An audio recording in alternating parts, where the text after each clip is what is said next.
अस्सलाम वालेकुम। I hope आप बिल्कुल खैरियत से होंगे। मेरी तरफ़ से आप सबको एक दफ़ा फिर ईद मुबारक। क्योंकि ये मेरी ईद की वीडियो है तो मैंने सोचा एक दफ़ा आपको फिर ईद मुबारक कह दूँ। तो ईद वाली रात को यानी कि चांद रात को मैंने ये 2 तरह की सेवइयाँ बनाई थी। मतलब एक ही तरह की थी लेकिन इसमें मैंने चीनी डाली थी और इसमें मैंने ज़रा थोड़े से मोटे-मोटे बादाम काट के डाले थे। और दूसरी मैंने उसमें सेवइयों में मैंने स्वीटनर डाला था और बादाम ज़रा ज़्यादा बारीक किए थे। और ये मैंने इसलिए किए थे कि दांतों में फंस जाते हैं इस वजह से। तो खैर सेवइयाँ बहुत टेस्टी बनी थी और खैर शुक्र है बन गई, क्योंकि इसके बाद फिर लाइट भी चली गई थी और इतनी ज़्यादा गर्मी थी जिसकी कोई हद नहीं। और ख़ैर मैंने ये 3 बॉल बनाए थे। एक मैंने और बनाया था कहीं भिजवाना था, तो वो फिर मैंने बेटे से कहा, मैंने कहा तुम नाना अब्बू को दो। तो उसने वो वाला जो जिसमें चीनी थी वो दिया, लेकिन खैर मुझे पता चल गया तो मैंने फिर अब्बू को ये दिया। तो खैर अब्बू को बहुत अच्छा लगा, लेकिन बाद में अब्बू कहते हैं कि ये मुझे नकली सेवइयाँ तुम लोगों ने खिला दी हैं। तो खैर वो मजाक कर रहे थे, लेकिन क्योंकि इतनी वो टेस्टी बनी थी वो भी, लेकिन बिल्कुल पता ही नहीं चल रहा था कि इसमें चीनी है या स्वीटनर है। तो खैर, और ये कुछ क्लिप्स मेरी बेटी ने मुझे सेंड किए थे जो उन्होंने ईद का फूड बनाया था, उसने ख़ुद बनाया था मतलब। तो माशाल्लाह से बहुत अच्छा बना था और बहुत अच्छा लग रहा था हमें देख के, बहुत ही हमें मुंह में पानी आ रहा था। बिरयानी बनाई थी और बहुत कुछ बनाया था, कबाब थे और मीठा भी बनाया था और मुझे देख के बहुत अच्छा लग रहा था। और ये फ़ूड उन्होंने वैसे रात को खाया था, सुबह वो लोग कहीं गए थे। तो खैर मुझे बहुत अच्छा लगा। और हम लोग तो यहाँ पे हैं पाकिस्तान में, मेरा बेटा, मेरे हस्बैंड, मेरी बेटी और मैं, और मेरी 2 बेटियाँ और मेरा एक बड़ा बेटा जो है वो वहाँ पे है कनाडा में। तो ख़ैर हमें थोड़ा सा मतलब फ़ील तो होता है, लेकिन कोई बात नहीं, बच्चे बड़े हैं, खैर है। तो खैर बच्चों ने मेरे मतलब जो कनाडा में मेरे बच्चे हैं उन्होंने नमाज के बाद वो लोग पहले तो वो लोग टी स्पॉट गए अपनी फेवरेट प्लेस पे, और उन्होंने वहाँ पे जाके मतलब अपना फूड एंजॉय किया, मज़े का लगा उन्हें। और हमें भी पता है, हमें भी मतलब अच्छा लगता है, हम लोग भी जाते हैं तो जो भी मतलब उन्हें पसंद था उन्होंने वो डिज़र्ट्स वगैरह और पिज़्ज़ा और जो भी था तो उन्होंने ऑर्डर किया। मतलब उनकी ईद काफ़ी अच्छी गुजरी और मतलब टी स्पॉट गए, उसके बाद फिर उन्होंने शाम को अपना जो घर का फूड था वो एंजॉय किया। और उनका इरादा था कहीं मूवी वगैरह देखने का, लेकिन फिर वो कहीं प्रोग्राम को थोड़ा चेंज हो गया, कहीं जाना था तो खैर, तो वो सारा हमें बताते रहे। और यहाँ पे फिर हमारी एक्टिविटी ये थी कि रात को तो खैर सेवइयाँ बन गई थी और फिर सुबह उठ के सबसे पहले मैंने बेडशीट चेंज की, क्योंकि ईद वाले दिन बेडशीट हर कोई चेंज करता है। तो मैंने ये बेडशीट एम्पोरियम जब मैं गई थी तो वहाँ से मैंने गुल अहमद आइडियाज़ से मैंने कुछ बेडशीट्स ली थी, तो मुझे अच्छी लगी थी। एक्चुअली वहाँ पे रश था, बहुत ज़्यादा रश था, गर्मी भी थी, तो फिर मैं जल्दी जल्दी, मुझे समझ नहीं आ रही थी, तो मैंने सोचा चलो अब मैं ले लेती हूँ। तो खैर मुझे अच्छी लगी थी, मुझे कलर भी अच्छा लगा था, और वैसे भी गुल अहमद आइडिया से मैं पहले भी मैंने ली हुई हैं, यूज़ भी की हैं, तो अच्छी होती हैं। तो फिर मैंने सोचा चलो मैं ये ले लेती हूँ। और ये किंग साइज़ थी, और ये क्योंकि वो सेपरेट जो बेड होते हैं ना उनको हमने मिलाया हुआ है यहाँ पे, तो उस हिसाब से थोड़ी सी छोटी लगती है, क्योंकि वो ज़्यादा लटकने के लिए नहीं होती, लेकिन फिर भी चलें अच्छी है, मतलब पूरी आ गई थी। तो ये फिर मैंने अब्बू के लिए ये वाली ली थी। और एक्चुअली ये मैंने पहले डबल ले ली थी, मुझे यही प्रिंट अच्छा लगा था, और मुझे सिंगल नहीं मिल रही थी, तो मैं लेके जब मैं बाहर निकली ना, तो निकल रही थी तो मुझे रास्ते में पता चला वहाँ पे कि वहाँ पे सिंगल भी हैं, तो फिर मैंने दोबारा से जाके ये सिंगल वाली ली।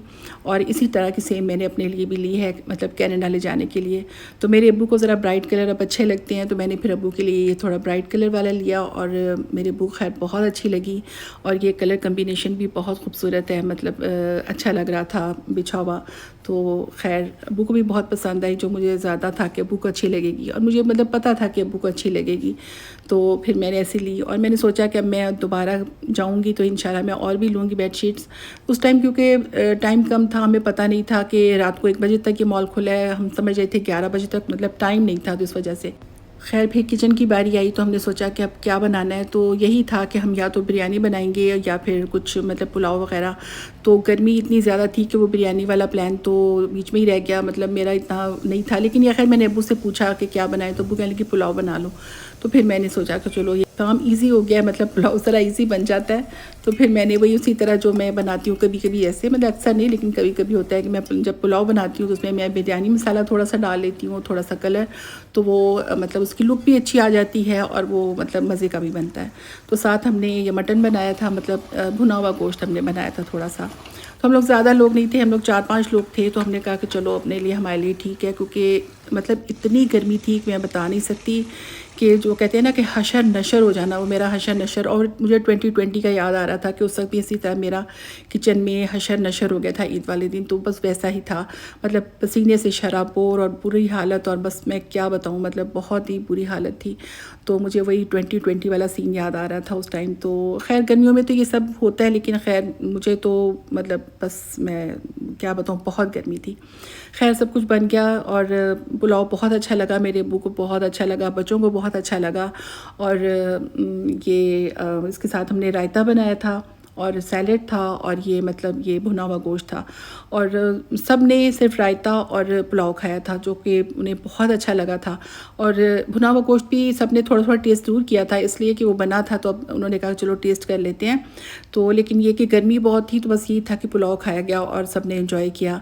और फिर शाम को मैंने उसी जो गोश्त था उसमें मैंने थोड़ा सा पानी डाल के थोड़ा सा उसको बना लिया, पका लिया। तो थोड़ी सी मैंने ग्रेवी मैंने बना ली थी। फिर हमने नान मंगवा लिए और बाकी जो बचा हुआ पुलाव वगैरह था वो हमने यूज़ किया। और ये मेरी बेटी जो कनाडा में है, उसने मुझे अपने नेल्स की पिक्चर सेंड की, वीडियो सेंड की। ये उसने कुछ फ्रेंच टिप्स कुछ ऐसा बता रही थी, जो कि मुझे बहुत अच्छे लगे, मतलब कलर्स बहुत खूबसूरत थे। तो मैंने सोचा कि हाँ, अब मैं कनाडा जाऊंगी, मैं भी ये बनवाऊंगी, मुझे बहुत अच्छे लगे थे। और उसके हाथ पे भी अच्छे लग रहे थे। और ये मेरी दूसरी बेटी ने मैरून टाइप या डीप रेड कलर का कह लें एक्रेलिक्स वगैरह बनवाए थे। तो मेरी जो बेटी यहाँ पे है, उसको मैंने वहाँ पे कहा था कि तुम बनवा लो, लेकिन टाइम भी नहीं था, उसको इतना शौक भी नहीं है। तो खैर ये मेरी बेटी जो यहाँ पे थी, एक तो इसकी तो बेचारी की तबीयत ख़राब थी, तो उसने बस एक दिन पहले बस ये मेहंदी लगाई, सादी सी बिल्कुल। तो बस ये उसने बस यही किया था, क्योंकि उसकी तबीयत बहुत ख़राब थी। और मैंने नहीं लगाई थी मेहंदी, क्योंकि मेरा भी मतलब एक तो गर्मी थी, मेरा बिल्कुल मूड नहीं था, मेरा कोई ऐसा मतलब बिल्कुल मूड नहीं था मेरा। तो मैंने बस अपनी एक छोटी फिंगर पे एक डॉट लगा लिया। मेरी बेटी बार बार कह रही थी कि मामा लगा ले, मामा मैं लगा देती हूँ, मेरा मतलब मैं थकी हुई थी। और मैंने कहा अच्छा देखी जाएगी ना। तो फिर ईद से अगले दिन मैंने, यानी कि नेक्स्ट डे सेकंड डे, मैंने रात के टाइम बैठी हुई थी, तो मैंने सोचा कि चलो मैं भी थोड़ी सी ये मतलब अब रस्म कर ही लूँ, थोड़ा फैशन कर ही लूँ। तो मैंने ये बिल्कुल सिंपल सी ये डॉट्स वगैरह लगाए, जो कि बहुत अच्छे लग रहे थे। और ये हैंड की जो बैक पे मैं ये डिज़ाइन बनाती हूँ ना, ये मैं साल में एक दफ़ा ज़रूर बनाती हूँ, और काफ़ी सालों से मैं बना रही हूँ। मतलब ये तो मेरा एक तरह से वो कहते हैं ना कि मेरा इंतखाबी निशान बन गया ये वाला डिज़ाइन।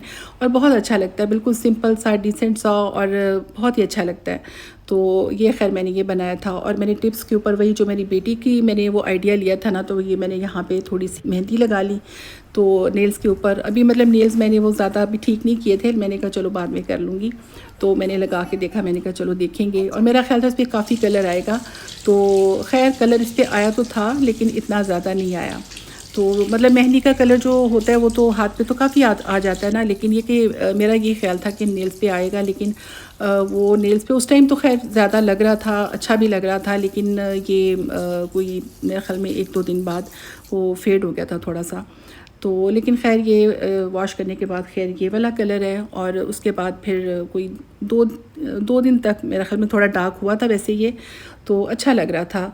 और मेरी बेटी मुझे बार बार कह रही थी मामा दूसरे हाथ में मैं लगा लूँ, मैं लगा देती हूँ। तो मैंने कहा नहीं मैंने अभी नहीं लगवानी कोई तरह तरह के डिज़ाइन, क्योंकि हम लोग को कहीं जाना था। तो मैंने कहा अब मैं ये नहीं कर सकती, कि बस इतना ही काफ़ी है। मैंने कहा तुम पता नहीं मुझे क्या बना के दोगी। वैसे उसे आती है मतलब ज़्यादा, लेकिन वो इतनी एक्सपर्ट नहीं है। और मैंने कहा पता नहीं, मैंने कहीं जाना है तो अजीबो गरीब डिज़ाइन लेके मैं कहाँ जाऊँगी हाथ लेके। और मेरा वैसे वाकई भी ना, मेरा दिल भी नहीं कर रहा था बिल्कुल भी। और ये तो मैंने उसके कहने पे बार बार चले मामा मेहंदी लगा ले, तो मैंने थोड़े थोड़े डॉट्स लगा लिए, तो खैर वो अच्छे लग रहे थे। लेकिन बहरहाल अल्लाह का शुक्र है कि ईद बहुत अच्छी गुज़र गई और खैरियत से गुज़र गई। सबसे बड़ी बात ये थी, क्योंकि आपको पता ही है पिछले 2-3 साल से ईद नहीं हो रही थी, यानी कि मतलब ईद की नमाज़ मस्जिद में नहीं होती थी। कोविड था और लॉकडाउन था, तो मतलब सब लोग घरों में ही नमाज़ पढ़ते थे। तो इस दफ़ा ये खुशी थी कि अल्लाह का शुक्र है कि अब कोई ऐसा मसला नहीं है, कोविड तकरीबन ख़त्म हो चुका है और सब लोगों ने मस्जिद में जाके नमाज़ पढ़ी, और बहुत ही ज़्यादा ये खुशी की बात थी। और लोग ज़ाहिर है एक दूसरे से खुशी से मिल भी रहे थे, मतलब गले मिल रहे थे। और जैसे लोगों के घरों में पहले जाया जाता था, एक दूसरे से लोग ईद मिलने जाते थे, इस दफ़ा कोई ऐसा डर नहीं था कि नहीं दूर से सलाम दुआ करनी है या गले मिलते हुए डर लगना। तो ऐसा अल्लाह का शुक्र है अब ऐसा कुछ नहीं था। तो आइंदा के लिए भी यही दुआ है कि अल्लाह ताला बस इस तरह की किसी भी मुसीबत से जो है वो अल्लाह ताला बचाए, और आइंदा कोई भी ऐसा मसला ना हो, आमीन। There's like sticky stuff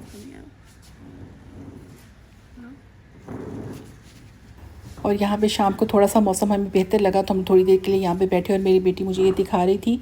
यहाँ पे ये ग्रेप फ्रूट है, तो ये पता नहीं फर्स्ट टाइम लगा है या सेकंड टाइम लगा है, तो बहुत छोटे छोटे हैं अभी। तो पहले हम लेमन समझते थे कि शायद लेमन है, लेकिन फिर पता चला कि ग्रेप फ्रूट है।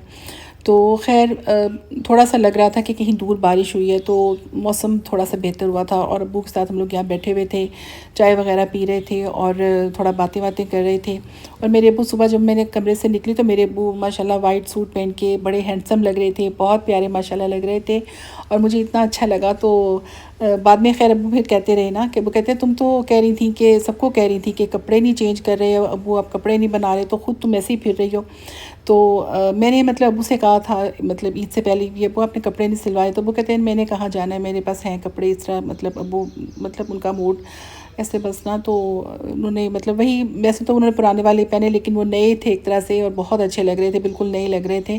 तो और फिर बाद में बच्चों से भी कहते हैं कि तुम्हारी मामा सारा दिन कहती रही हैं, सबको कह रही थी कि कपड़े नहीं बदले, कपड़े बदलो, और ख़ुद नहीं बदल रही। और वैसे ही मतलब मेरा दिल ही नहीं कर रहा था।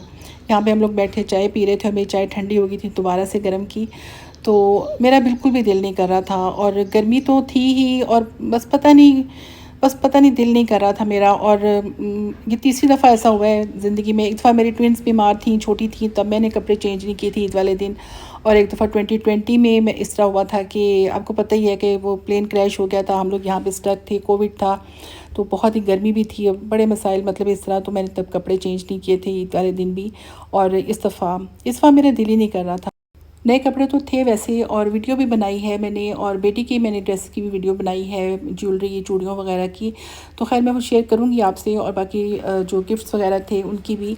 तो ये वीडियो यहीं तक है। खुश रहें, अल्लाह हाफ़िज़।